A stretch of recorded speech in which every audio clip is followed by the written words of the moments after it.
день, Макдональдс. Я же она хамка яцаба гипсыз захинджи зюзи зюзи сипус стаза лист вань диках яцба дикриски хакшир бузикен дикших бзиезла скиен.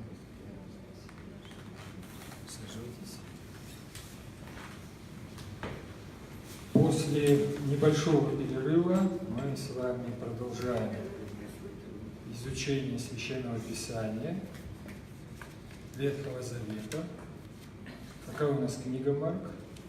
Книга, Как она называется? да. Когда он выводил это? Ну вот. Народ. Исход. Исход. Книга Моисея. Исход. Так. Мы с вами, мы с вами остановились, кажется, на 23 стихе 14 главы. 14 главы. Так, давайте мы с нее и начнем. 14 глава, 23 стих.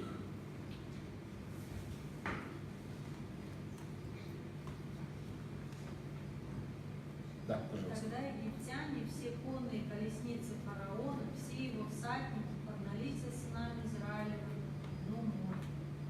Да, то есть мы с вами остановились на том самом моменте, когда воды разделились и стояли стеной, как они говорят, всюду и всюду, да? Вот. И израильтяне, что они сделали? Они пошли по суху через тростниковый Ям-Суф, мы с вами говорили, тростниковое море. Или то, что сейчас называют Красным морем. Ну, локацию точно определить, как вы понимаете, через столько тысяч лет уже практически в наше время невозможно, потому что и русла рек изменены,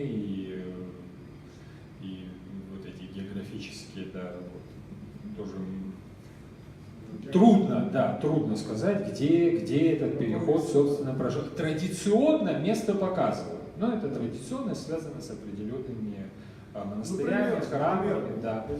Вот. Значит, что здесь у нас происходит? 23 стих. Египтяне, все конные колесницы, все всадники погнались за народом. Да, здесь в подлиннике и преследовали их Мицрим, и пошли вслед за ними все кони фараона, его колесницы и всадники внутрь моря.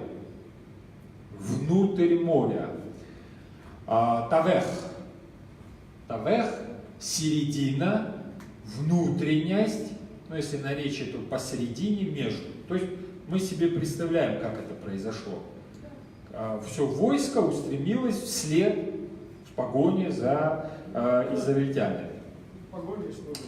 Но о чем не догадывается все еще у нас этот жестоковыйный фараон и, конечно, все его воинство.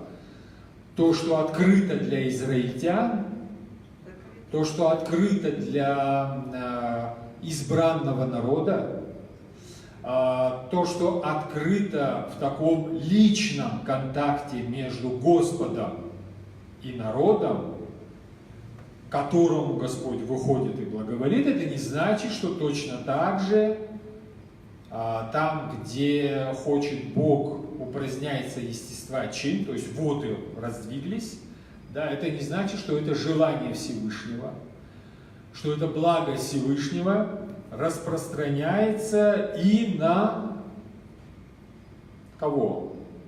Египтян.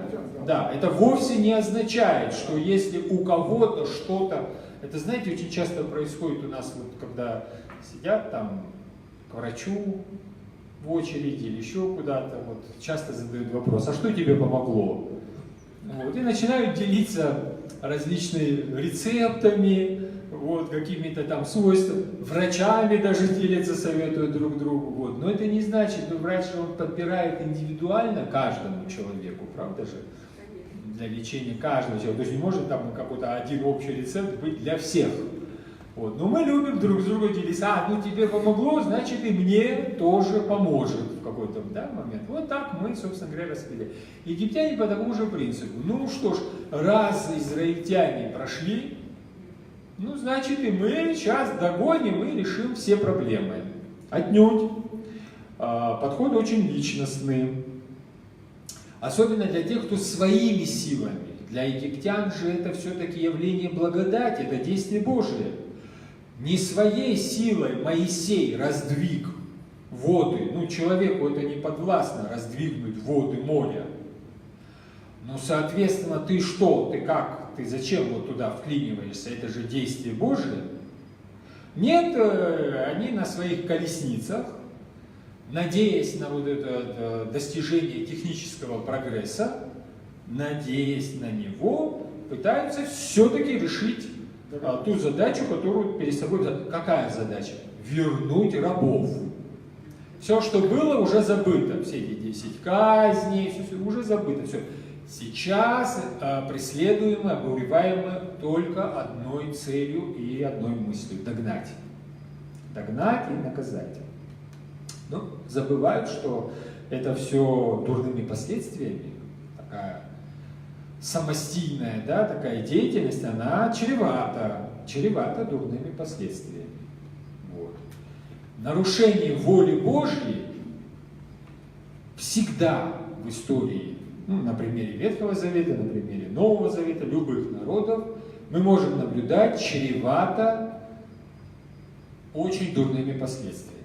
Ну вот, к примеру, вы помните, Господь обращается к Аврааму и говорит: выйди из земли своей, из земли своего отечества, из Ура Халдейского, куда идти, я тебе покажу, скажу, и все. Выйди, обращается он к нему. Авраам выходит с кем? С отцом, с племянником, вы помните, да, это? Тера, да, умирает Господь как бы не... Это все промыслительно происходит по дороге, а Лот идет. Но ведь племянник не участвовал в этом, да?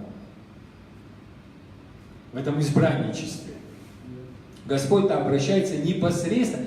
Да, ты хочешь блага своему ближнему, но почему ты думаешь, что ты со своими взглядами, доверившись Богу и выходя из цивилизации в пустыню, мы с вами часто об этом говорили, что ты позаботишься о нем больше, нежели Всевышний, который тебя вывел.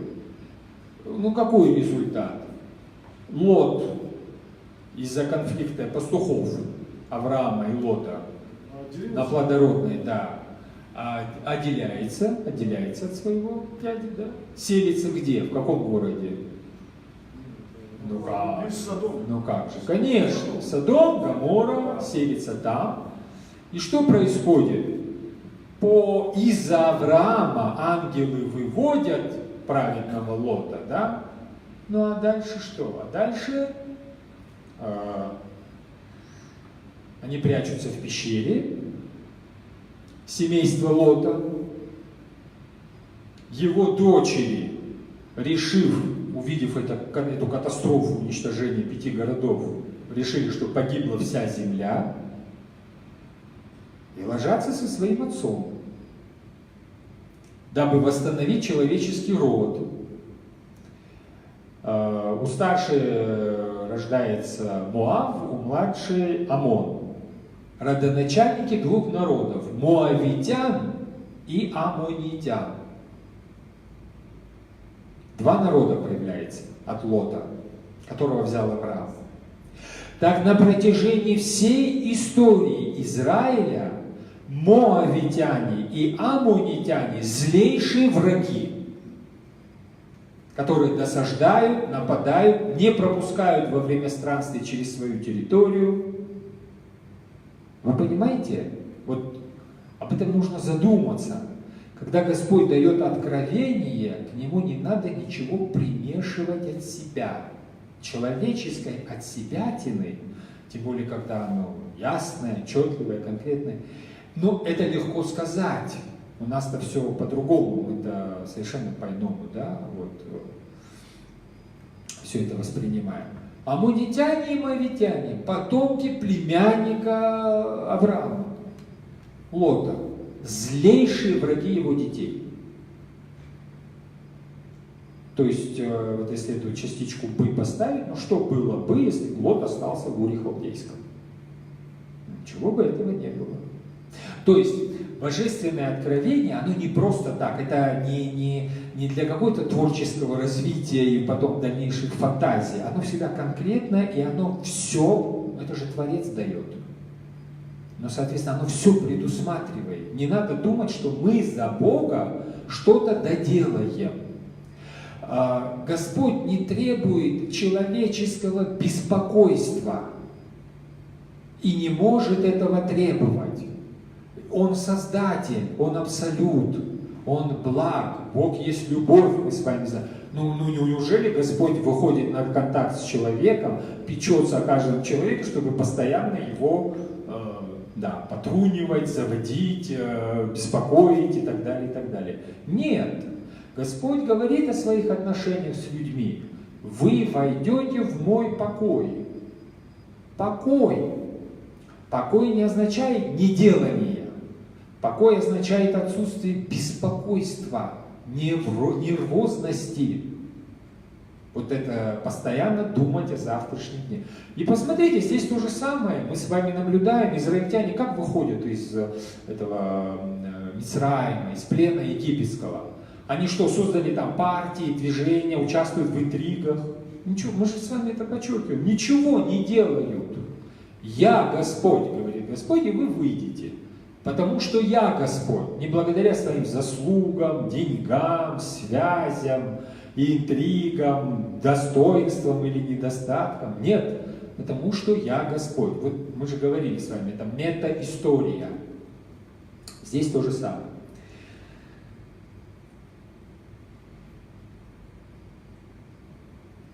Ну, человек пытается, да, вот если мы с вами еще вспомним Симона Волхва, в книге «Деяния» о нем говорится, когда диакон Филипп проповедовал в Самарии, то Волхв пришел к нему, принес деньги и сказал: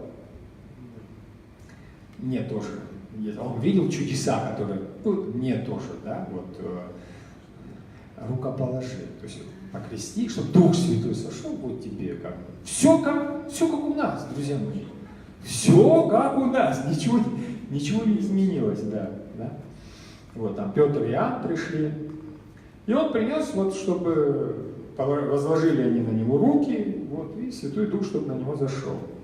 Снизошел, да. Они его обличают. Ты что собираешься купить? Ну, формально, сейчас у нас это все формально. Принес, положил конвертик там на такое все, что... А тут формально не получится, да? Ты кого искушаешь? И он вразумляется, он просит: помолитесь обо мне. Он испугался. Помолитесь обо мне, чтобы пагуба, о которой вы говорите, да?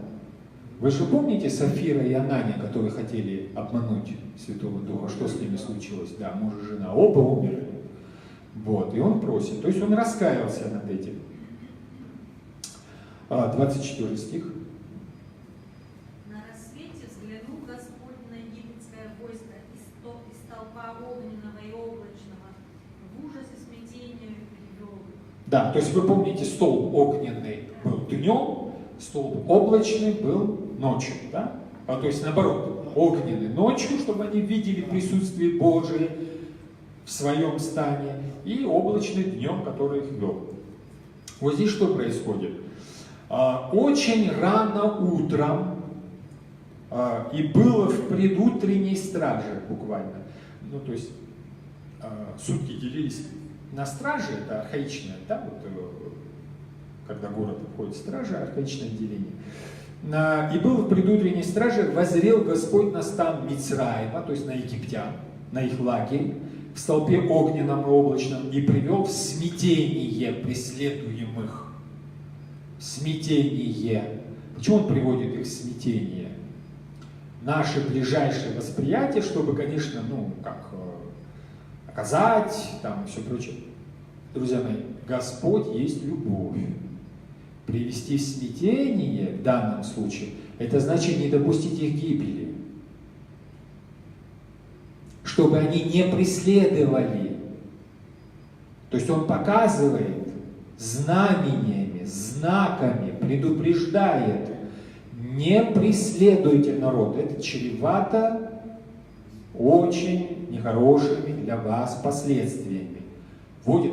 Но мы что говорили о фараоне? У него с сердцем что? Да. Почему? Вот, понимаете, он сам действует, он же божество у нас, да? Вот он самостоятельно принимает решение. Вот это рано поутру, кейлиан, очень рано, рано поутру, да? Вот происходит, вот это Пасха происходит, рано поутру. Что у нас еще с вами рано поутру в Новом Завете? Конечно, вот мы сейчас уже приближаемся, да, проходя этот этап великопостно, мы приближаемся к тому же самому рано поутру. Видно, да, здесь? Когда прошла суббота, Мария Магдалина, Мария, мать Иакова и Соломея купили благовоние, чтобы пойти и помазать его, и рано поутру ту же самую стражу, то есть Пасха ветхозаветная и Пасха новозаветная происходят в один период временной, рано утром. Едва взошло солнце, пришли гробницы. И здесь то же самое, да? Рано утром в Ветхом Завете Господь из стан Мисраима приводит. Едва взошло солнце, они пришли к гробнице, по дороге говорили друг другу: кто же откатит нам камень от входа в гробницу? Ну, никого не было из проходящих. Но когда они пришли, то увидели, что камень отвален, а он был очень большим, и они вошли в гробницу, увидели юношу, одетого в белое. Он сидел справа от входа, женщины испугались. Да, страх — это такое, когда мы сталкиваемся с чем-то необъяснимым, это совершенно обычное такое явление. 25 стих, пожалуйста. Он сделал так, что у их колесниц колеса слетали с осей, и египтяне с трудом их тащили. Надо нам бежать прочь от сынов Израилевых, сказали египтяне. За них Господь, Он сам воюет с ними. Да, вот, и отнял колеса, буквально, отнял колеса его колесниц и влек его тягостно. То есть они... Колеса буксировали и волочились. Волочились, да. Колеса волочились и не могли ехать. И сказал Мицраим, то есть египтяне: обращусь в бегство. Но это как бы от одного лица, потому что народ, да? В бегство от Израиля, ибо Господь ведет войну за них с Мицраимом. Видите, что они увидели? Воюют не евреи, воюет Господь. Как у «мне отмщение, аз воздам». Помните, да? Но почему? Потому что успокойтесь. Это не ваше дело. Дело это мое. Ваше.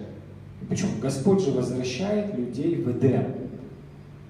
Не для того, чтобы они там цивилизацию создали, биржи понастроили, вот, города и вновь опустились в свою. Нет, рай и блаженство и цивилизация — это совершенно разные вещи.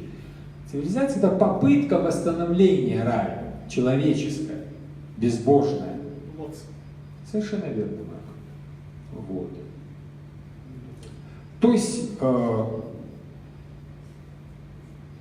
26 стих. И Господь сказал Моисею: протяни руку над морем, воды вернутся, и потопят египтян колесницы и всадников. Да. То есть, что говорит Господь? Простри твою руку над морем. А мы уже видим, Моисей, если руку простирает по Слову Божьему, да, то и небо, и воздух, и пустыня, и река Нил, несмотря на наличие всех этих египетских божеств, храмов, культов и так далее, они подчиняются велению кого? Адонай Элохим, Господа Бога, каких-то презираемых евреев. И сколько жрецы не пляшут, не поют, не молятся. Вы видите, никакого результата этого не дает. Простри руку над морем. Ну вот, есть же и богини моря тоже у египтян. Почему именно по слову Моисея должно все это происходить, да? Почему не по слову фараона, не по молитвам египтян, к примеру? К прежнему состоянию они обрушатся на египтян, на его колесницы и всадника. Они увязли. То есть, то, что является, это же много поговорок таких, да, то, что является спасением для евреев, является гибелью для египтян. Да? Что нам благо, то иностранцу смерть. Вот, поэтому Василий Великий говорит, святитель Василий Великий: море и облако в настоящем приводили к вере изумительностью события. Море и облако приводят к вере. Это не просто так происходит. Относительно же к будущему, как прообразованию, прознаменовали будущую благодать. Кто премудр и уразумеет сие, это говорит Осия. Каким образом море прообразовательно служит крещение, отлучая от фараона? Фараон у нас образ кого? Дьявола. Крещение нас освобождает от кого? От служения дьяволу, да. Как и сия купель, то есть крещенская купель, отлучает от мучительства дьявольского. Море умертвило в себе врага. И здесь умирает вражда на Бога в крещении. Народ вышел из моря, не потерпев вреда, и мы восходим от воды, как бы из мертвых ожившие, будучи спасены благодатью призвавшего нас. А облако есть сень дара, подаваемого Духом, и через умерщвление членов угошающего пламя страстей. Ну да, то, что облако это присутствие Божие, это мы с вами говорили и по фавору, и по преображению, и по многим другим. Вот. Так что вот Василий Великий, переход через Черное море по суху, прообразовательно к чему относит? К таинству крещения. Совершенно верно. Ну вот есть Тифнут, такая богиня, нубийская кошка, другое название, богиня влаги, влажного воздуха, росы, дождя, плодородия, календарных сезонов, супруга бога Шу. Ну как бы должна была помочь, если бы существовала на самом деле. Должна была помочь. Ну, вы видите, да, из всего, что нам тут известно, это вот то, что она держит в руках, анх. Да, я вам приносил, вы видели символ жизни. Да. 27 стих. Простер Моисей руку над морем, и к утру море вернулось. Прямо навстречу его водам бежали египтяне. И вверх Господь египтян в бездну морскую. Вот буквально простер Моше руку над морем, как ему сказал Господь. Еще раз обратим внимание, это не человеческие потуги, да? Вот. Маги, колдуны, ворожей, там экстрасенсы и все прочее, они пытаются пользоваться натуральными силами. Здесь ничего от натуральных сил нет. Господь сказал, простри руку, то есть это не твоей силой. Вот это всегда, я почему акцентирую постоянно на это внимание, это то, что тот водораздел, то, что отделяет нас от всех остальных. Это не твои силы, это действие Божие. Если Господь говорит, делай так, и все будет хорошо. Вот он простер руку, и вернулось море при повороте утра к природной своей силе. А египтяне, Мицрим, бежали навстречу ему, то есть навстречу гибели. Они оказались в эпицентре, стеной стояли, да? И вот они сошлись. И стряхнул буквально Господь Мицраима в море. 28 стих. Вернулась вода и поглотила их всех, и колесницы, и всадников, и все войско фараонова, что погналось в дну моря за сынами Израилевыми. Не и не осталось от них ни единого. Погибли все. 30-й? 29-й, да. А сыны Израилевы прошли по дну моря, как по суше, по правую руку от них стояла стена воды, по левую стена воды. Да, Так да. спас Господь в тот день сынов Израилевых от египтян. И увидели сыны Израилевы труп египтян на морском берегу. Их выбросило на берег, да. То есть мы понимаем с вами, что трупы они были уничтожены, их выбросило на берег. Ефрем Силик пишет: «И увидели евреи тела мертвых египтян на берегу морском, как прежде видели египтяне тела детей еврейских». Моисей откуда был взят? Да, почему он там оказался? Божий. На берегу речном, в Ниле. Да, Божий дал наши. да, да. 31 стих. Увидели, что сделала с египтянами могучая рука Господа, и страх перед Господом объял народ Израиля, и поверили они Господу Моисею. Да, вот видите, ну, то же самое, ничем не отличаются от египтян по своей натуре. Убоялись и тогда поверили. Ну да. Вот как у фараона, да, вот приходит пагуба, Он верим, да, чуть-чуть проходит время, все это забывается. Человеческая природа, наша с вами природа, наша, это мы такие. Забвение – это наш удел. Да. «И узрел Израиль великую руку, великое деяние, которое совершил Господь над Израилем», то есть над Египтом. «И устрашился народ Господа». Вот, устрашился и поверили они в Господа и в пророчество Моисея, его раба, как представителя. Да. 15 глава, да, постепенно. Тогда Моисей и сыны Израилевы запели песню Господу. Да, вот эта песня Господу, она у вас, кстати, в Библии идет строфой, да, в стихотворной форме. Она используется за богослужением, вы ее часто слышите, в первой части вы слышите на пение канона на утренней. Вот. Ну, первоначально это библейские песни, они читались во время богослужения до 6-7 веков, где-то к 7 веку они уже обросли каноном, а затем канон уже вытеснил их, собственно говоря, поэтому там поется всего лишь небольшой припев. Да, коня и всадника и так далее. Но полностью библейскую песню вы можете услышать, видимо, сейчас, в период Великого Поста. Они читаются за богослужением на утренней, вот в течение всего Великого Поста. И вот первой песней библейской является песня пророка Моисея, когда он вышел. Ну это понятно, это же Пасха. Да, вот, так что понятно, почему библейская песня у нас здесь используется. Да. И вот давайте мы начнем эту библейскую песню. Это прекрасное, замечательное произведение.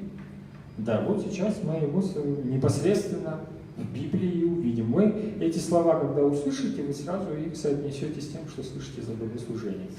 Да, давайте вот этот первый стих продолжим. Воспою. Воспою Господу, Он велик, Он гоняет всадников море вверх. Да. Господь Он велик, то есть Он превозвышен. Он превозвышен, превысоко вознесен. Ки гаога. Гаога – это усиление. Это усиление. Высоко превознесен. Высоко превознесен. Такая тавтология для того, чтобы вот усилить это действие. Га – возвышаться, подниматься, превозноситься. Человек как воспринимает влияние Всевышнего, которое он видит в его жизни, в жизни его народа? Он возносит. Помните, да? Жертвы за богослужение возносит. Чашу священник в алтаре возносит. Да? Возношение – часть вообще православного богослужения. Да, то есть, а тут поют, да, славу Всевышнего, потому что Он над всеми, Он выше всего. Он Бог богов, но об этом далее. Вот. Климент Александрийский пишет, когда в песне он говорит, ибо он высоко превознесся, коня и всадника его ввергнул в море, то имеется в виду многочленная скотская страсть наша, похоть, вместе с возницей, управляющая этими удовольствиями. Он ввергнул в море. Мы же говорим, что море – это образ крещения. А что мы делаем в крещении? Мы умираем для греха. Мы умираем для греха. Что значит умираем для греха? В прямом смысле. Смерть для греха. Или смерть греха для нас. Он ввергнул в море, сбросив в космический беспорядок. Также и Платон в сочинении о душе говорит. Климент Александрийский, грек, как вы понимаете, для него наследие предшествующих поколений очень важно. Это ректор Александрийской академии школы. Что и возница, и непокорный конь – неразумная часть души, которая делится на две части – страсть и вожделение. Неразумная часть души, наша спонтанная, делится на две части, говорит Платон – страсть и вожделение. Низвергаются. Об этом же иносказательным образом повествуется и в мифе о Фаэтоне. Климент Александрийский жил в III веке. В мифе о Фаэтоне, сброшенном с колесницы необузданными конями. Это тоже известный миф, он у всех на слуху. Вот в своих строматах, в этих стекленных лоскутках, Климент Александрийский так вот объясняет, что мы наблюдаем. Василий Великий.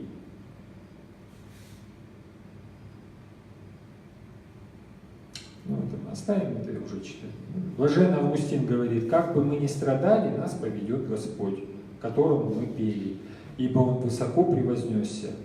Тот, кто уже в омовении возрождения, то есть крещении, прежде даровал нам то, о чем мы пели, коня и всадника ввергнул в море. Все наши грехи, преследующие нас, Он утопил. Христиане, это к нам обращено. Все наши грехи, преследующие нас, Он утопил. Это является объектом нашей веры? Ну, искренне, давайте, вот, глядя на себя. Да? Уничтожил крещением нечестивые духи, Блаженный Августин говорит, нечестивые духи управляли нашей тьмой, как своими лошадьми. Ну, иногда смотришь на человека, не знаешь, да, вот вроде нормальный человек, почему он делает, чем мотивирован, и так далее, его поступки, да. И как всадники вели их куда хотели, и поэтому апостол называет их правителями этой тьмы. Так как мы освободились от них через крещение, словно пройдя через Красное море, вот как евреи, то есть кровавое, освященное распятием Господа, давайте не будем возвращаться сердцем в Египет. Если мы уже освобождены от влияния греха, давайте не позволим сердцу вернуться в Египет. Это что? В ад. Не будем возвращаться обратно. Но под его защитой и руководством будем стремиться к царству через другие искушения пустыни. Ефрем Сирин, святой 4-5 веков, он очень замечательно дал сразу толкование всей этой песни. Поэтому давайте мы ее сейчас полностью прочтем и затем будем толковать. Вот, да, воспою Господу, Он велик. Воспою Господу, Он велик, Он коня и всадника в море вверх. Господь моя мощь, Он сила моя, Он спасение мое, Он мой Бог, я прославлю Его. Бог отцов моих, возвеличу Его, Господь, воин, имя Его Господь, колесницы фараона, войско Его в море Он вверх, Его лучших воинов в море черном потопил. Это все поет Моисей. Да, дальше. Поглотила пучина их, они камнем пошли на дно. Господь, Твоя рука крепка и сильна. Господь, Твоя рука сразила врага. Велик Ты, недругов Ты поверг, как конь солому, Твой гнев их сжег. Дунул Ты, и вздыбились воды, волны стали стеной.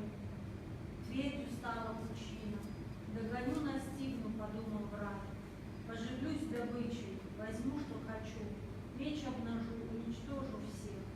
дождь дунул, и море покрыло их, как свинец, под воду они ушли.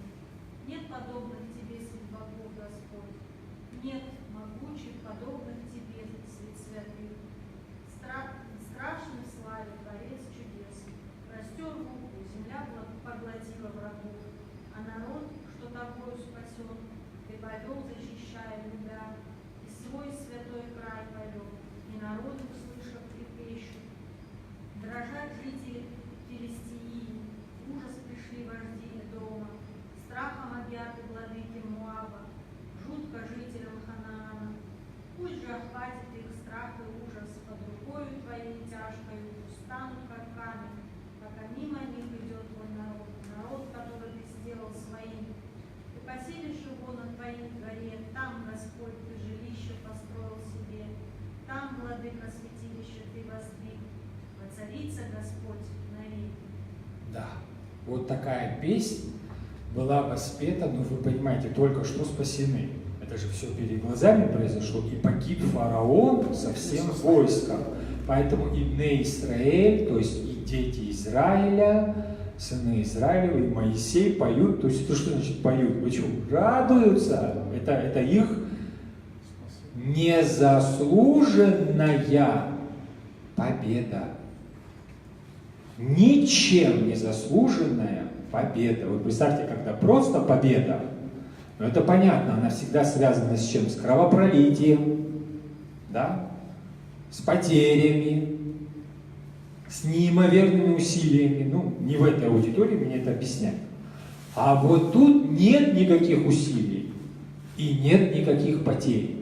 Такие победы, они не бывают. Ну вот. Почему? Потому что Господь. И вот Ефрем Сирин, используя, они выделенные более жирным, да, текстом, используя слова из этой песни, их нам растолковывают. «Пойте Господеве славно прославившемуся», то есть Господу, который наказал коней и всадников, ну мы это знаем, вернув его в море, Он мощен и славен. По отношению ко всем божествам мира, с которыми знакомы были на тот момент, ну, Египет – это центр цивилизации, вы имейте в виду, это не какая-то окраина, да, там вот забытая. Он мощен и славен, мощен в потоплении египтян и славен в избавлении евреев. Бог Господь, мы говорили, Адонай Элохим, помните, это имя, с которым Он представляется, когда они спрашивают, а кто ты, как тебя назвать. Адонай, ну, это прочтение слова Яхве, сущий, да? Элохим, превосходная степень слова Эль, Бог, то есть над богами, которых вы знаете. Бог Господь, то есть существующий. Он соделался нашим Спасителем. Он не просто Бог, Творец мира, такой страшный, ужасный, кого-то наказывает и так далее. Не только. Он еще и Спаситель. А не тельцы, да, едва только святые. А тельцы, вы помните, это человеческое сознание, которое ищет постоянно вот эти вот лазейки.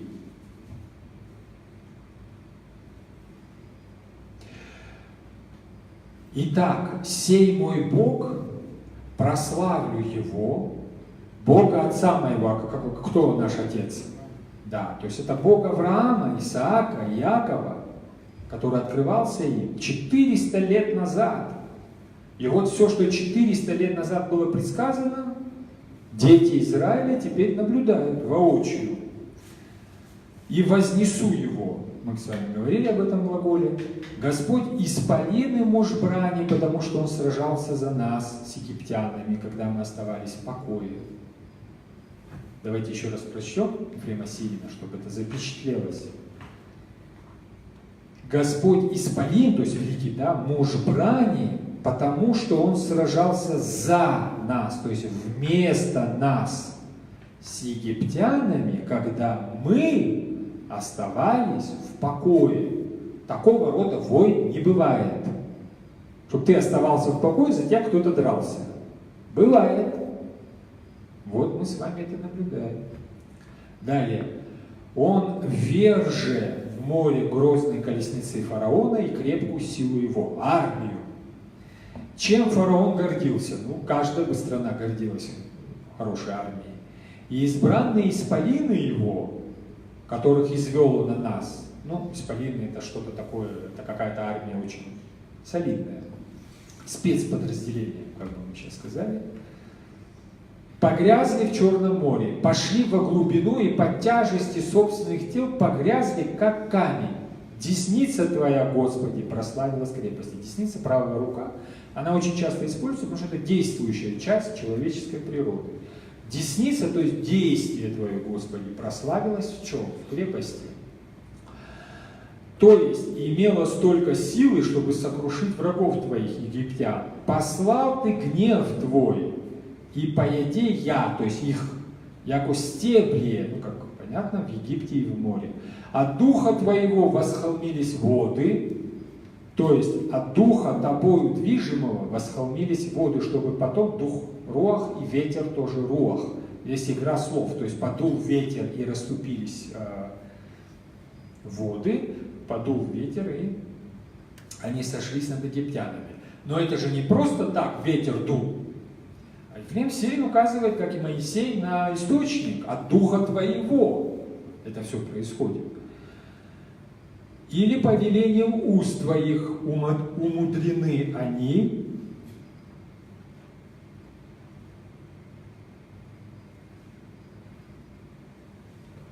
и прекратили свое течение, пока не пройдут 600 тысяч сынов Израиля. Очень интересно. Это не просто явление природы, которое мы наблюдаем.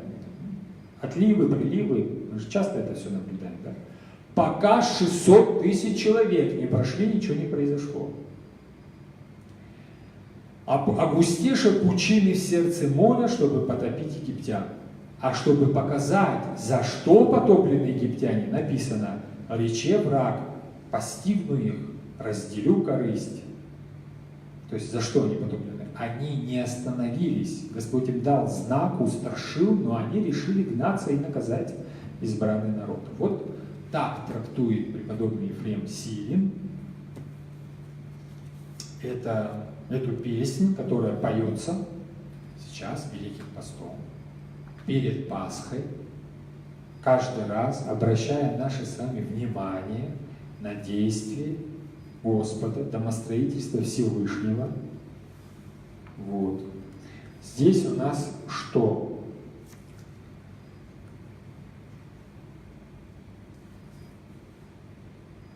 Значит, роман «Стрелять из лука», бросать, вергать, обманывать. То есть у нас что идет? У нас, поскольку это поэтическое произведение, здесь есть противопоставление. Параллелизм такой. Коня и всадника в море вверг, а сам вознесся. То есть для греха движение, вектор, модус движения какой? Вниз, вверх, бездну, да? А сам вознесся. Это поэтический параллелизм. Он сила моя, мощь моя, спасение мое, я прославляю Его, Бога моих отцов.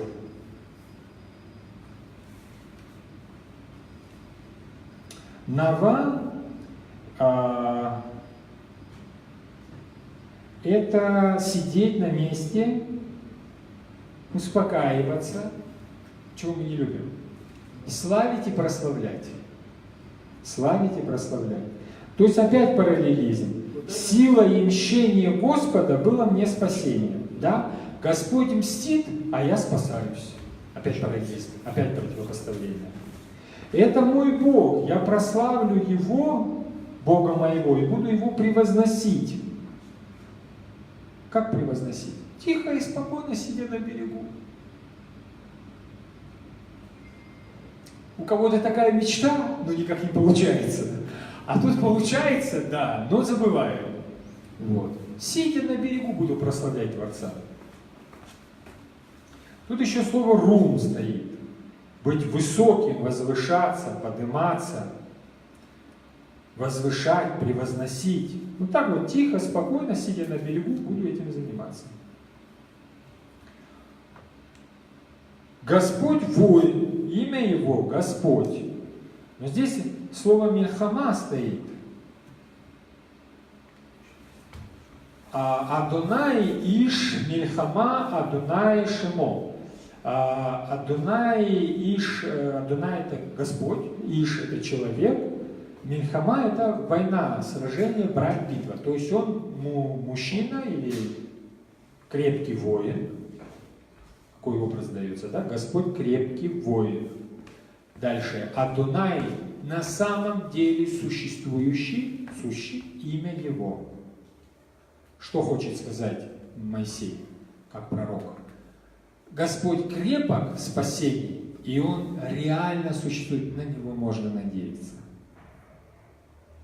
На Него можно надеяться, Он реально существует. Вот как часто в голове у нас возникают, да, идеи, надежды, и они потом ветром гонимые, как это, воздушные замки, да, разносятся. Вот. Проходит время, и только с течением времени, поэтому у нас возникает что? Разочарование. Господь реально существует, Он крепкий, имя Его реально существующее, в Нем человек не разочаровывается. Далее. Колесницы фараона, войско вверг в море, и лучших воинов он потопил. Потопил здесь буквально вот как привязанный камень, да, вот мы говорим, как пошел ко дну. Да, вот здесь то же самое. Камень, эвен стоит, вот это вот слово. Бездны покрыли их, они опустились, как камень на дно. Слово «эвен» означает, помимо камня, еще гири, да? Вот как говорят, вот ноги обвязаны гири. Вот это как раз здесь и подразумевается. Святитель Григорий Двоеслов пишет: «И поэтому опять-таки написано: десница Твоя, Господи, сокрушила врагов. Враги Божии, хотя против шуйца его преуспевают, десницы сокрушаются. Ибо по большей части нынешняя жизнь для лукавых легка, но пришествие вечного блаженства пагубно». То есть, долготерпение Божие, действие его левой руки, шуйцы, воспринимают как что? Не видит Господь моих грехов, буду дальше грешить. Да? Нынешняя жизнь для лукавых легка, но пришествие вечного блаженства, то есть когда Господь начинает действовать, для них пагубно. Вот с вами это и только что рассмотрели.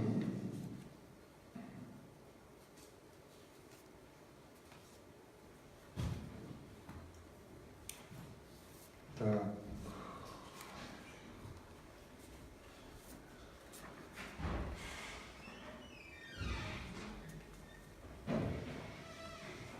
Давайте 19 стих. Когда вошли вглубь моря конные колесницы фараона и его всадники, то Господь повернул против них воды морские, а сыны Израилевы прошли по дну моря, как по суше. Таким образом, подобно как, когда Господь являет свою силу,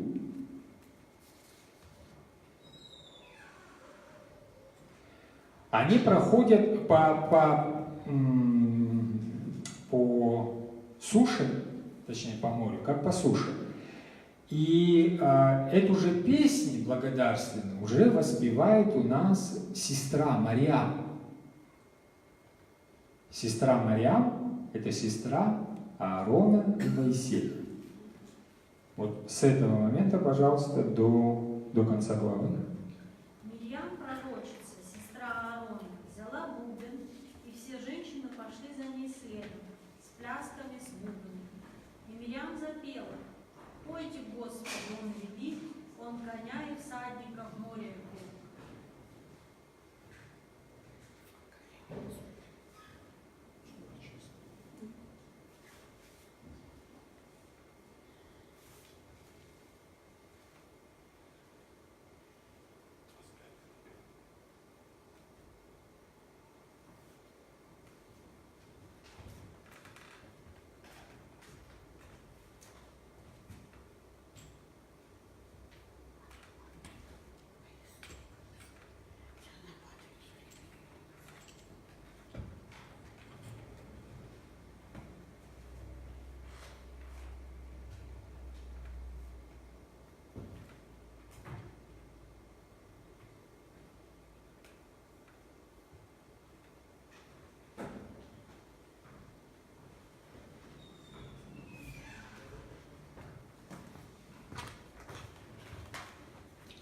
конца.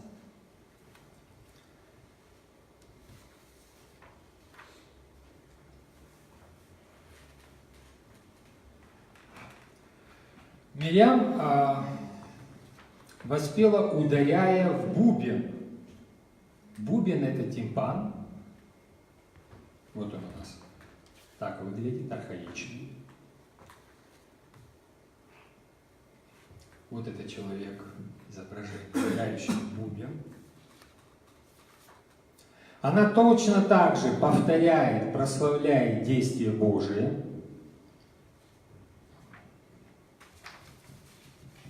То есть спасение израильского народа.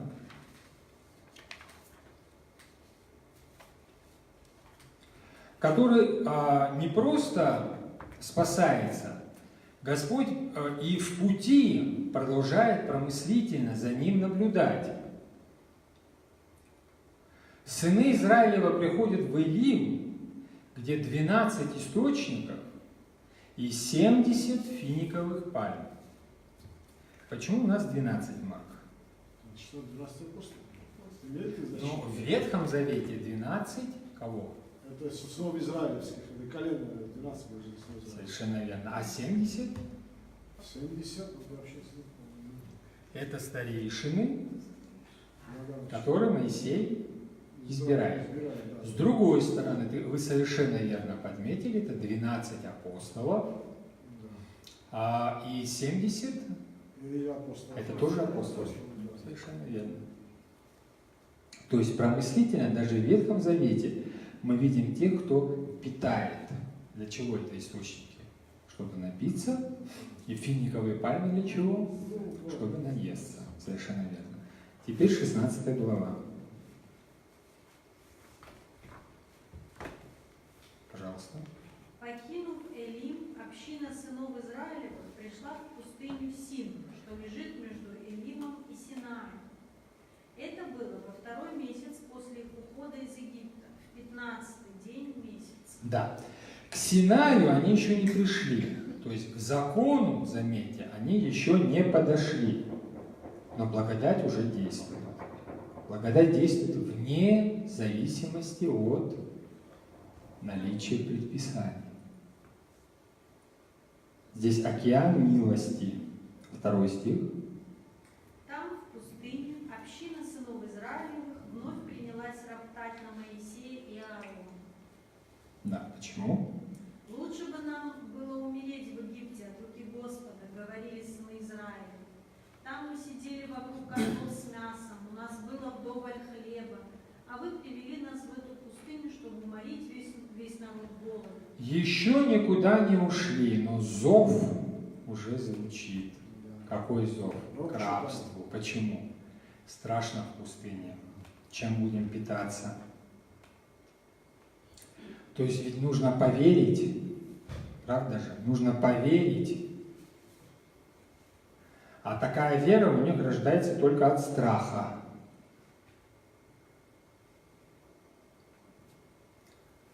Господь в Новом Завете говорит: «Говорю вам истину, всякий, кто слышит Мое Слово и верит пославшего Меня, имеет жизнь вечную». Чтобы выжить в пустыне, где нет еды, нужно что? Вера. Совершенно верно, необходима вера. Почему? Потому что Он не приходит на суд, Он уже перешел из смерти в жизнь. Совершенно верно.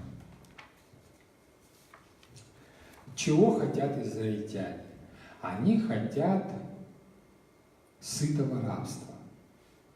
И мы с вами это понимаем, как никто другой. Мы тоже очень часто вспоминаем, тоже очень часто ропщим. Вот как мы раньше жили. Правда же? Сытое рабство.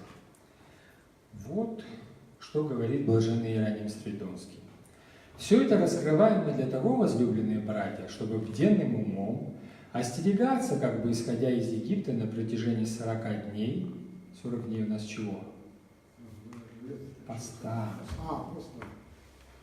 Как на протяжении 40 лет устремляясь к земле обетования. Для чего мы постимся? Не вожелали мы мяса и котлов египетских, и не были укушены змеями. Мы вышли из Египта, что нам эти египетские яства? То есть мы вышли из ада, да? Мы, обладающие хлебом небесным, земной пищей, для чего ищем? Мы, оставшиеся, оставившие фараона, да призовем помощь Господню, чтобы царь египетский был потоплен у нас в крещении верных. Там да погибнут кони и всадники его, там да потребится противника неистового войска.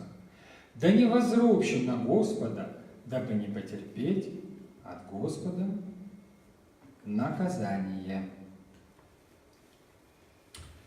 Ну что они говорят? Ты вышел, чтобы нас уморить, мы вот досыта ели, мы умрем здесь, лучше нам умереть. Мы же часто это тоже слышим.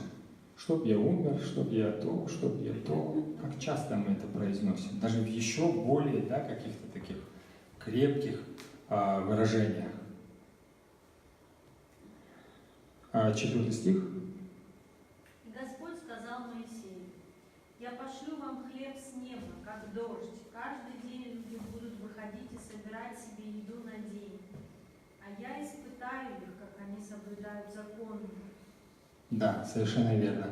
«И сказал Господь Моисею: вот я дождем не спошлю вам хлеб с небес. Выйдет народ, соберут они сколько нужно на день, чтобы я испытал его, будет ли он поступать по моим наставлениям». Дается какая-то маленькая заповедь, что-то соблюдать. Небольшая. Небольшая заповедь у нас где еще встречается? Совершенно верно, и в Евангелии, но небольшая заповедь у нас в Эдеме встречается. Что нужно было делать в Эдеме? А ничего не нужно было делать. Нужно было не есть от одного, не есть, всего лишь от одного плода. Но нарушили. Следующий стих. Когда же наступит 6-й день недели, и они станут готовить собранное в этот день, то окажется, что они собрали вдвое больше обычного. Дальше. Моисей и Аарон сказали сынам Израилевым: «Вечер настанет, и вы поймете, что Господь вас увел из Египта. Утром настанет, и вы увидите славу Господню. Ибо Господь услышал, как вы на Него ропщите. А мы кто такие? Что нас упрекает?» Опять небольшая такая заповедь, опять связанная с чем? Ну, от чего-то воздержаться всего лишь. 6 дней вы будете собирать еду, да? А в последний 6-й день, в 7-й день нельзя. В последний 6-й день у нас что будет? Вдвое больше будет еды, которую вы соберете. В 7-й не собирайте, будет достаточно в день 6-й. Далее, 7 стих. А народ все ропщет. Далее. Моисей сказал: «Вечером Господь не спошлет вам мясо, а утром вдоволь хлеба». Он услышал, как вы ропщите на Него. А кто мы такие? Не нас вы упрекаете, а Господа. Да. То есть пророки иначе себя не воспринимают, это тоже очень важно, как посланники Всевышнего. Они не сами по себе пророчествуют. Да, конечно, и они говорят, это не мы вам как бы указания даем, да? Это очень важно. Мы открываем вам откровение, которое нам дает Творец. Пророк – это не тот, кто предсказывает будущее. Пророк – это кто? Передает волю Божью. Передает волю Божью. Далее. Моисей сказал Аарону: «Вели общине сынов Израилевых предстать пред Господом, ибо Господь услышал их ропот». Когда Аарон передал эти слова общине сынов Израиля, они повернулись в сторону пустыни, и там в облаке им явилась слава Господня. Далее. Господь сказал: Ну, слава Господня, она указывает на присутствие Божие. Далее. Господь сказал Моисею: «Я услышал ропот сынов Израиля. Скажи им так: вечером будете мясо есть, а утром у вас будет вдоволь хлеба. И тогда вы поймете, что я Господь, Бог ваш». Дальше. И вот вечером прилетели перепела, весь стан был ими полон, а утром вокруг стана выпала роса. Когда роса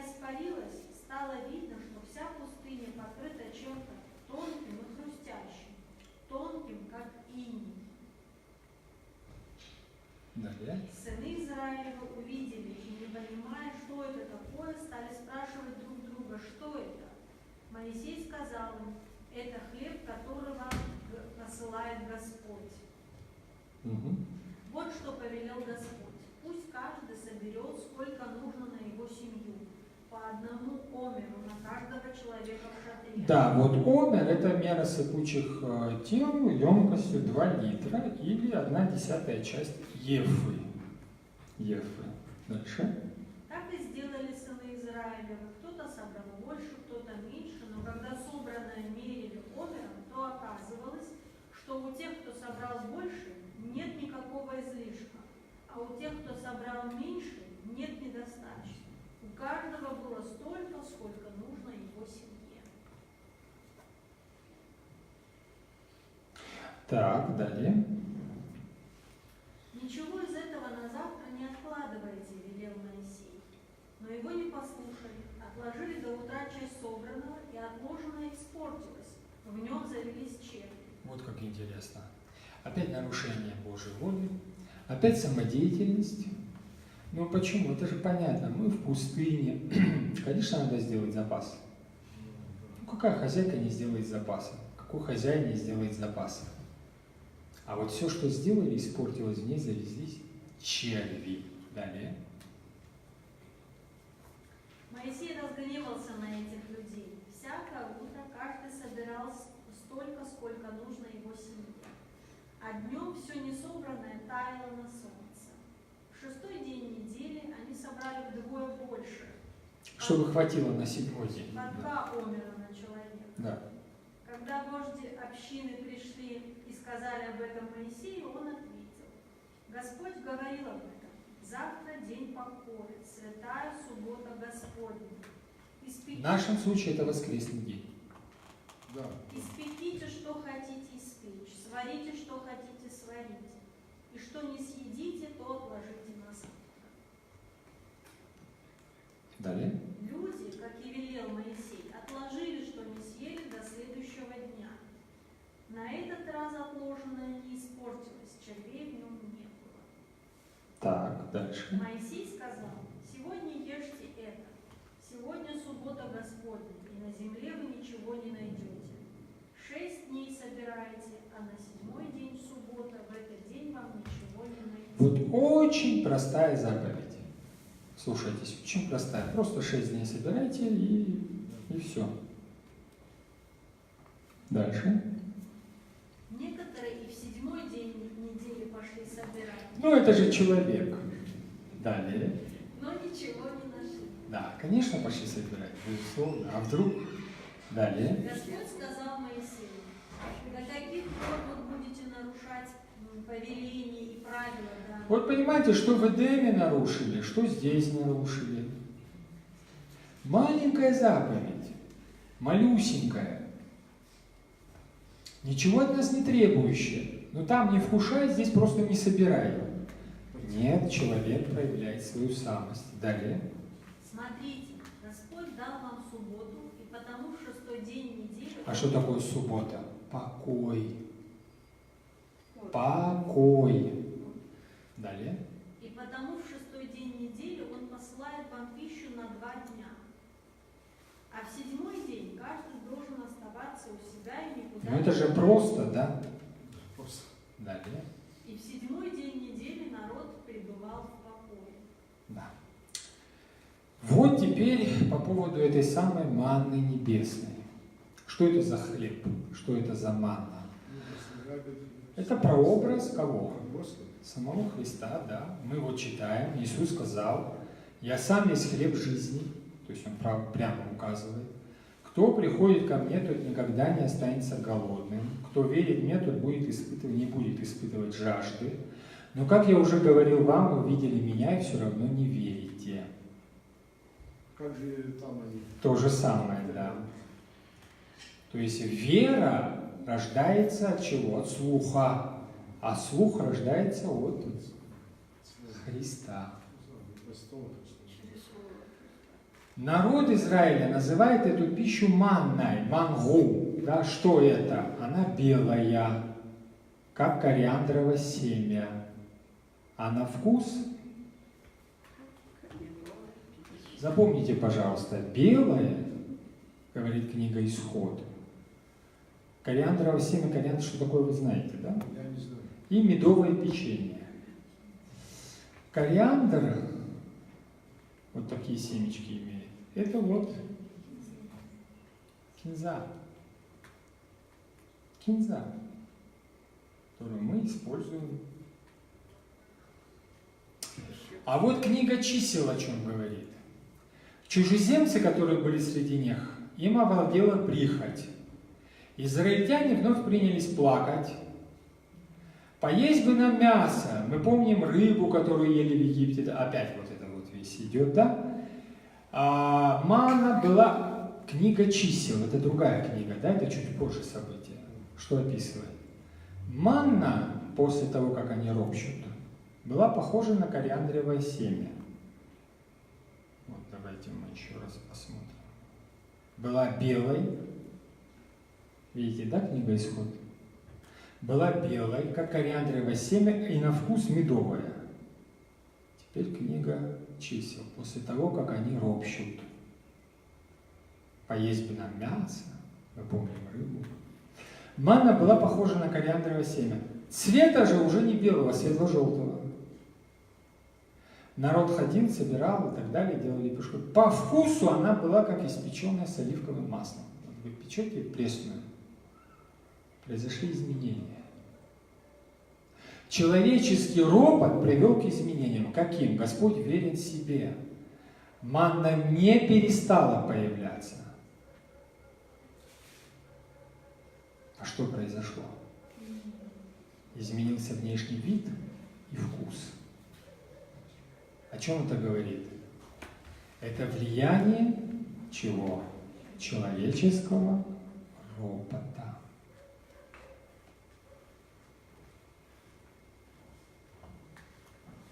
Это здесь эпимиктос, пришелец. То есть не сами как бы израильтяне, а какие-то пришельцы, народы, которые вышли вместе с ними, начали роптать. И евреи, они поддались на этот ропот. И произошло изменение. А они плачут, оплакивают. Уже в книге чисел уже манна была подобна видам, как бдолах. Это желтоватая смола. Печаль, которую испытывает человек, бывает двоякой. Печаль о рабстве, печаль о грехе, печаль о воспамятых страстях. Она приводит к чему? К смерти, гибели, как и всякая страсть. Есть другая печаль, о которой говорит апостол Павел, вот вы можете посмотреть. Печаль от Бога производит покаяние, которое в свою очередь ведет к спасению и не оставляет никакого места для сожаления. Печаль этого мира, это не мои слова, ведет к чему? Смерти. Печаль у израильтян какая? Печаль этого мира. Мы часто с вами встречаем людей, которые вроде бы и в достатке живут, вроде бы и не голодают, и есть чем. Плач. Постоянный плач. Что мы слышим? Как плохо, как трудно. Это какая печаль? К чему она ведет? Почему мы об этом с вами говорим сегодня? Причина очень проста. Господь нам показывает, что человек – это не просто существо, которое под влиянием эволюции или каких-то стечений обстоятельств появилось на Земле. Человек является эпицентром божественного внимания. Господь заботится о каждом человеке. О нас с вами, о дальних, о ближних. А крещенных и некрещенных, верующих и не очень, грешащих, ну все мы грешим. И если уж Господь заботится, то, естественно, эта забота Божья, она упраздняет что? Печаль об этом мире, о том, что что-то не получается, что что-то не происходит, что невозможно чего-то сделать. То есть Господь вводит человека в свой покой, взамен давая ему что? Достаток. Но появление манны небесной о чем нам говорит? Как и в Новом Завете, помните? Не заботьтесь о завтрашнем дне. Достаточно зла завтрашнему дню. О сегодняшнем, да, заботьтесь. Речь о чем шло? Чему учит Господь? Каждый день вы будете иметь достаток, говорит Он израильтянам. Ну вот смотрите, вот, каждый день будет появляться манна.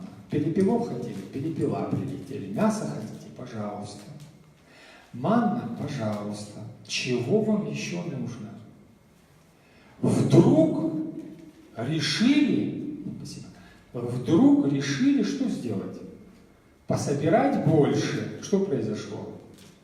Червь.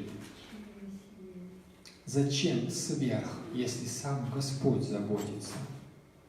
Сам Господь дает достаток, заботится о тебе. Зачем тебе сверх этого, если завтра тоже будет? То есть действие благодати, оно не бывает, как бы это сказать, фантасмагоричным на будущее направить. Будущего еще нет. Прошлого уже нет. Это вот блаженного Августина, да, размышления. Есть только вот этот миг. Благодать, она связана с этим мигом. Почему? Потому что Господь сущий. Он не тот, кто будет, а сейчас его нет. И он не тот, кто был, и его не будет. Он всегда существующий. Значит, всегда существуя, он всегда заботится о своем творении. Он ведь Творец. Мы ведь усваиваем это имя. Он ведь сам открывается нам как Творец. Значит, Он дает достаток и благодать здесь и сейчас. Не потом и не в прошлом. Мы же любим с вами порассуждать о том, какой был когда-то золотой век, как мы хорошо жили. Как будет хорошо, если мы что-то сделаем. И то, и другое – это прельщенное состояние человеческого ума, сознания. Есть здесь и сейчас. Исходят христиане из этого дня. Почему? Потому что он реально существует. Завтра и вчера не существуют. Они отображаются в нашем сознании в виде памяти. Поэтому фантазия в церковной традиции, аскетической традиции, является прельщенным состоянием ума. Поэтому человек молится, и мы с вами молимся, когда все дружно читаем «Отче наш». Что мы говорим? Хлеб наш насущный дай нам на завтра. Спасибо тебе, Господи, что ты давал его вчера? Нет. Дай нам здесь и сейчас, на этот день. Вы понимаете, что означает покой? Если мы верим, условия, вы же понимаете, да, благодать, оно дается слышание чего? То есть, если мы верим Христу, то здесь и сейчас, сегодня. А почему? Потому что все, что мы имеем от Всевышнего. Значит, просыпаемся мы, встаем мы что делаем? Мы восстанавливаем наш контакт с Творцом. Мы восстанавливаем наш... Если мы самостоятельно, так, мне нужно сделать, вот у меня сегодня дела, вот план я накинул, так, вот он такой, сякой, 5, 10, это все суета. Прежде всего восстанавливаем, ну, как апостол говорит, да, безумцы, что вы говорите, вы куда-то сядете на корабль, поедете, там что-то будете делать.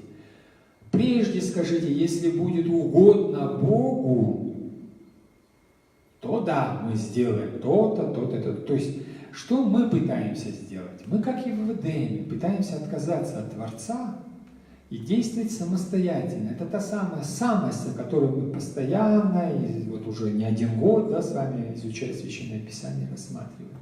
Автономия. Автономия, которую мы хотим. Самостоятельно, без Бога. Мир, мы сами существуем благодаря Богу, но вот эта вот поврежденность нашего сознания, нашего ума, они как бы нас подталкивают. Вот эти страсти, о которых говорит Блаженный Августин, нас подталкивают, чтобы мы уходили от Творца и действовали самостоятельно. То есть возница, тот дьявол, тот фараон, которого забросили, он все пытается руководить. Как кто? Когда он поднял Христа на гору, как князь мира сего. Ну и что ему ответил Господь? Кому надо поклоняться и служить? Вы же помните, когда мы с вами говорили о насыщении 5000 человек, каким количеством хлеба? Вспомните. 2 рыбки, 5 хлебов, да? Почему? Потому что происходит? Апостолы подбегают, вот здесь столько людей, надо отпустить, денег нет. Они видят, что мы с вами говорили? Они видят проблему. А Господь видит благодать. Он говорит, что у вас есть, дайте. И благодарит, не на будущее, не на прошлое, он благодарит за те 2 рыбки и 5 ячменных хлебов. Все. И сколько коробок они собрали? Да, корзины потом, 5000 человек, 5000 кроме женщин и детей. То есть благодать, она присутствует всегда с нами. Мы не обращаемся к ней. Благодаря Богу мы живем, говорит апостол. Движемся, существуем, но как бы его нет.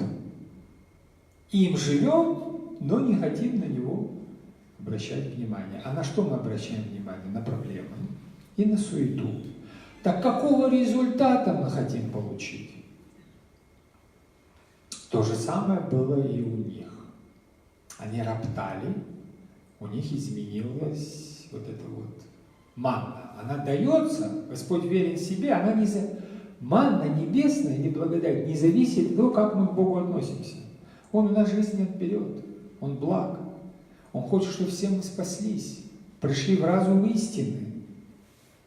Но мы ропщим. Когда евреи переставали роптать? Когда? Когда спать ложились. Рот когда закрывается? Рот закрывается, когда человек ложится спать. Вот, а когда манна появлялась? Вот она ночью и появлялась, они утром встают, а манна уже есть. То есть им стоило рот закрыть, благодать начинала действовать. Они рот открыли. А что? А как? И что? Вот они воздействовали на что? На вкус и на форму. Ну, хотя бы вот так гастрономически все равно вот, да. Была она белой, это символ чистоты, а стала желтой, как бдалах.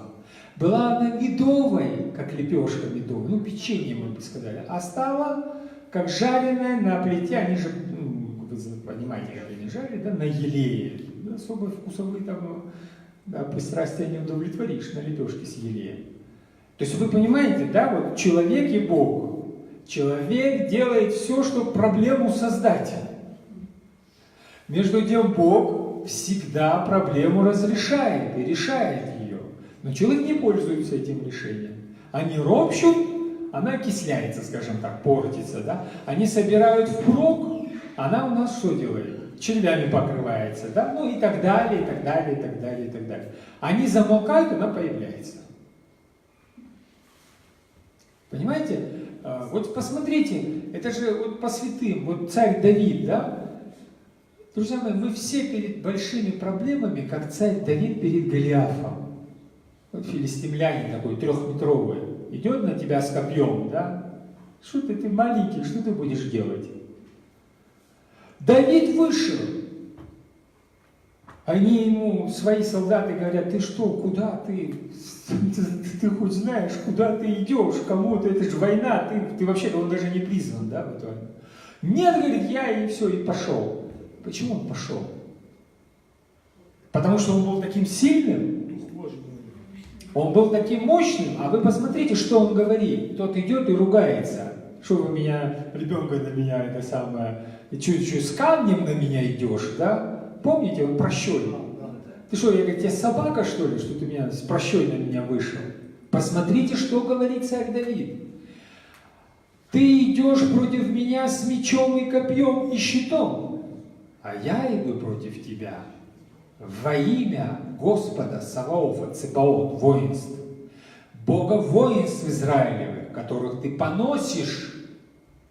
Кто из нас идет против ветра? Далее смотрите. И узнает весь этот сон, что не мечом и копьем спасает Господь, не техникой, ибо это война Господа, и Он предаст вас в руки наши. Что знает Давид, чего не знают филистимляне? Какой тактикой и стратегией он руководствуется? Это ведь дело Господа.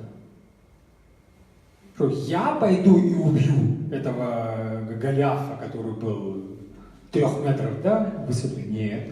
Но чья это война? Значит, кто убьет? Вот поэтому я и иду. Это Господа война.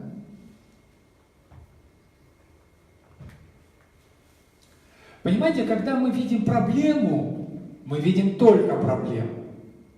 А что, Господь ее не видит? Господь ее не разрешает? Посмотрите, как с проблемами, вот даже с сатаной, самим сатаной, с дьяволом, как идут переговоры. Вот книга Захарии. Господь говорит, Господь да обличит тебя, сатана. Не надо проклинать, не надо кричать, не надо рыдать, тем более роптать. Господь да обличит тебя, сатана. Господь, избравший Иерусалим, да обличит тебя. Вот послание Иуды, когда даже сам архангел Михаил, а вы понимаете, что силы небесные, архангел Михаил, те, кто сохранили верность, да, Всевышнему, спорил с дьяволом о теле Моисея, он не позволил себе осудить его оскорблениями. Устав. Он лишь сказал, пусть Господь тебе запретит. Проблемы решает Господь. Нам нужно научиться другой стратегии. Вот апостол Павел говорит, у нас борьба, Павел, да, не против крови и плоти.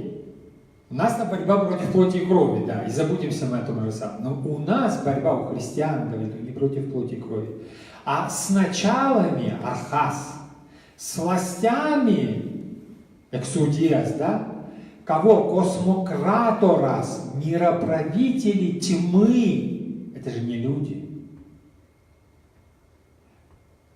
Этого духовного зла под небом. Мы не воюем с плотью и кровью. Заповедь «возлюби ближнего, как самого себя». Потому что, друзья мои, мы с вами говорили, слепой не издевается над немым, а безногий не имеет морального права ругаться над безруким. Потому что это мы. Мы все носители вот этих самых моральных увечий. Видим или не видим, это другое дело. Слава Богу, когда видим. Все молитвы наши, все, вот Ефрема Сильна, пожалуйста, мы, отец Дорофей перевел его, да, на абхазский, читаем это. Что мы должны видеть? Свои грехи и немощи. И не роптать на ближнего. Потому что имеем свои бревна. Понимаете? У нас все по-другому. Мы воюем против плоти и крови. И фактически пользуемся неверной стратегией. Почему неверной? Она даже не христианская. Она до того языческая, до такого глупая.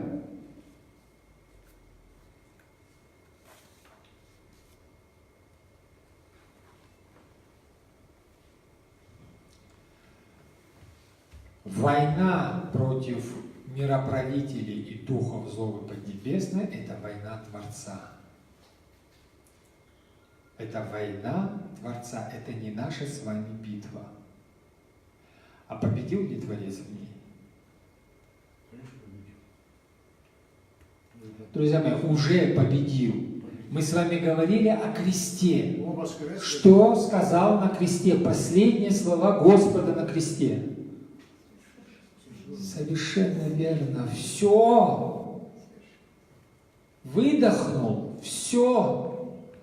Тайна домостроительства завершена. Мы бегаем вокруг Голгофы и креста и пытаемся что-то доделать. Мы пытаемся доусовершенствовать путь Христа. Понимаете? Доделать. Вот он что-то там подзабыл, а мы вот пытаемся, и вот мы суетимся вокруг с нашей вот этой классической суетой, никчемной, не приводящей ни к чему, бесполезной, страшной. Почему? Мы не можем войти в покой, шаббат, покой Господень. Мы вот в этот 7-й день выходим в поисках манны. Зачем? Для чего? Мы набираем больше, чем нужно. Зачем? Да вот как это в поговорке говорится, да? Скажи человеку молиться, да, он лбом что сделает? Да? Зачем? Господь призывает к чему? К покою. Потому что это Его дело. Мы эту стратегию не используем. Мало того, что не используем, мы с ней воюем. Что мы должны понять? Победа, которая произошла не нашими силами. Что он показывает через евреев? Переход через море и освобождение от рабства, то есть от греха, это не благодаря своим силам. Битва не наша, а победа наша. Победа наша. Поэтому мы и поем: Христос воскрес из мертвых. Смертью смерть поправил. И нам, находящимся в гробах, что даровал? Жизнь вечную. Победа наша, а битва Его. Мы это понять не можем, поэтому благодать проходит мимо нас. Манна проходит мимо нас. Мы думаем о завтрашнем дне и прошлом. Мы хвалимся прошлым и что-то там фантазируем. Мы с сегодняшнего дня, с сегодняшнего момента, с сегодняшней секунды, где Господь скоробом, как Господь говорит, скоробом утрясет, еще больше с горкой вам даст. Мы этого не получаем. У нас дырявая, наша посуда дырявая. То есть мы делаем все, чтобы благодать прошла мимо, и манна была не у нас. Смерть, она наша или нет? У христиан спрашивают.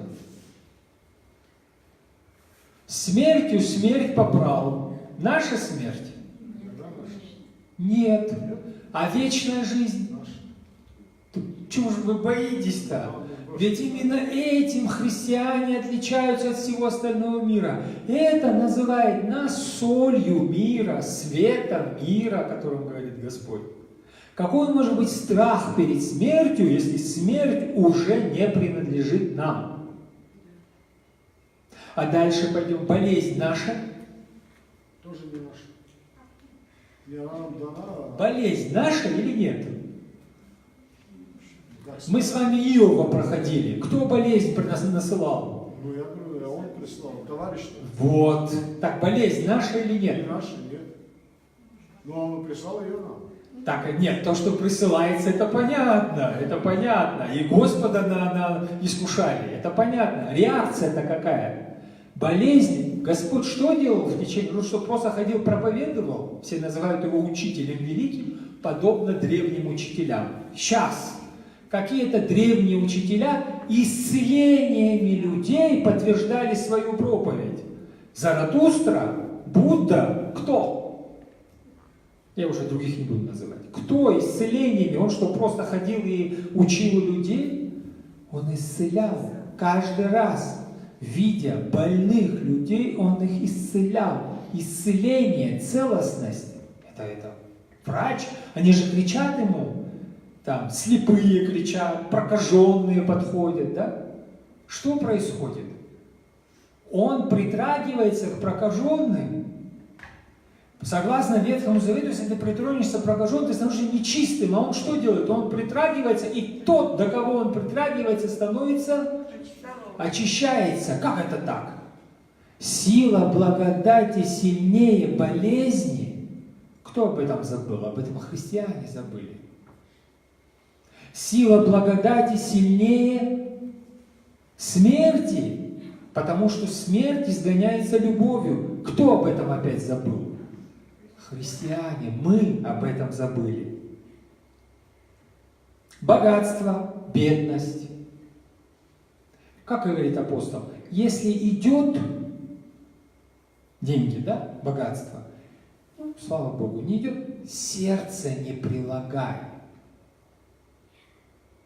Потому что оно идет, как манна. Его нельзя удержать, сохранить, черви заводятся. И Господь говорит об этом. Богатство собирайте где? Где инфляция может поразить. Воры подкопать, прохиндеи украсть? Нет. А где их нельзя украсть, это богатство? Конечно, только у Бога. Так принимать от Бога, почему мы не принимаем? Если вам чего-то не хватает, говорит апостол, помолитесь, смиренно помолитесь, и Господь вам даст с избытком. Мы же не бросим. Мы сами добиваемся всего. Чего мы добиваемся, непонятно. Проблемы жизненные, которые возникают, они чьи? Они наши? Наши. Но решают их Господь. Они не наши, потому что свершилось.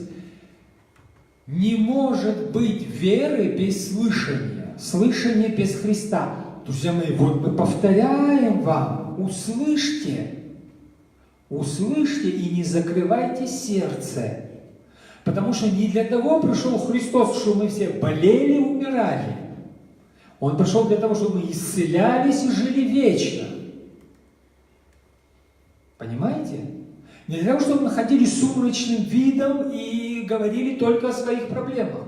Он пришел для того, чтобы решить все эти проблемы. Все или вот какие-то мы должны дорешать. А вот здесь уже степень нашей веры. Если какие-то проблемы мы дорешаем, значит что? Значит, он что-то не доделал. Еще раз вам повторю. Значит, мы говорим Христу, ты чего-то не доделал. Сейчас мы доделаем. Смотрите сами. Манна небесная дается нам каждый день, здесь и сейчас. Будем ли мы ею пользоваться или нет, это уже выбор наш. Есть у нас вера или нет, это уже выбор наш. Но Он уже все совершил. Смерть победил, чего более. Пасха у нас уже на носу, уже равноденствие было, еще вот полнолуние, следующее воскресенье, все Пасха после полнолуния. То есть это в апреле. Что мы празднуем? Решение всех проблем. Благодать с горой, которая нам дана. Будем мы этим пользоваться или нет? Вот, готовимся Великим постом. Если есть вопросы, пожалуйста. Если нет, Марк, помолимся. Достойно всякого истинного путника, Богородицу, пресноблаженных и непорочный народ Бога нашего, честнейших и богописаннейших бессложенных Сергия, безыстоит Бога Слава Божию, сущую Богородицу, правильничаю. Спасибо. Спасибо. Спасибо. Так, давайте.